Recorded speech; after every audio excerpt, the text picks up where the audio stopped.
നാം പരിശുദ്ധപ്പെടുമാറാകട്ടെ. ഇയ്യോബിൻ്റെ പുസ്തകം 40-ാം അധ്യായം. യഹോവ പിന്നെയും ഇയ്യോബിനോട് അരുളി ചെയ്തത് എന്തെന്നാൽ, ആക്ഷേപകൻ സർവശക്തനോട് വാദിക്കുമോ? ദൈവത്തോട് തർക്കിക്കുന്നവൻ ഇതിന് ഉത്തരം പറയട്ടെ. അതിന് ഇയ്യോബ് യഹോവയോട് ഉത്തരം പറഞ്ഞത്, ഞാൻ നിസ്സാരനല്ലോ, ഞാൻ നിന്നോട് എന്തുത്തരം പറയേണ്ടു? ഞാൻ കൈകൊണ്ട് വായി പൊത്തിക്കൊള്ളുന്നു. ഒരു വട്ടം ഞാൻ സംസാരിച്ചു, ഇനി ഉത്തരം പറയില്ല. 2 വട്ടം ഞാൻ ഉര ചെയ്തു, ഇനി മിണ്ടുകയില്ല.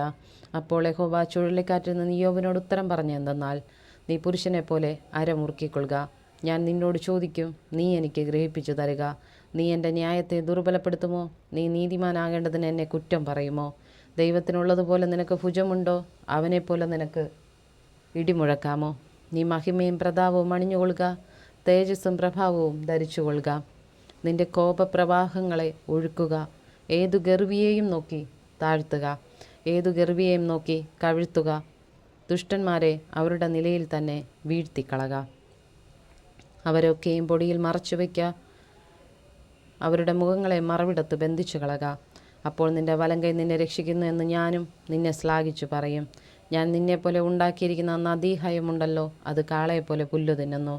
അതിൻ്റെ ശക്തി അതിൻ്റെ കടിപ്രദേശത്തും അതിൻ്റെ ബലം വയറ്റിൻ്റെ മാംസപേശികളിലുമാകുന്നു. ദേവദാരു തുല്യമായ തൻ്റെ വാല താട്ടുന്നു, അതിൻ്റെ തുടയിലെ ഞരമ്പുകൾ കൂടി പിണഞ്ഞിരിക്കുന്നു. അതിൻ്റെ അസ്ഥികൾ ചെമ്പുകുഴൽ പോലെയും എല്ലുകൾ ഇരുമ്പഴി പോലെയും ഇരിക്കുന്നു. അത് ദൈവത്തിൻ്റെ സൃഷ്ടികളിൽ പ്രധാനമായുള്ളത്. അതിനെ ഉണ്ടാക്കിയവൻ അതിനൊരു വാൾ കൊടുത്തിരിക്കുന്നു. കാട്ടുമൃഗങ്ങളെയൊക്കെയും കളിക്കുന്നിടമായ പർവ്വതങ്ങൾ അതിന് തീൻ വിളയിക്കുന്നു. അത് നീർമരുതിൻ്റെ ചുവട്ടിലും ഞാങ്ങണയുടെ മറവിലും ചതുപ്പ് നിലത്തും കിടക്കുന്നു. നീർമരുത് നിഴൽ കൊണ്ട് അതിനെ മറയ്ക്കുന്നു. തോട്ടിങ്കിലെ അലരി അതിനെ ചുറ്റി നിൽക്കുന്നു. നദി കവിഞ്ഞൊഴുകിയാലും അത് ഭ്രമിക്കുന്നില്ല.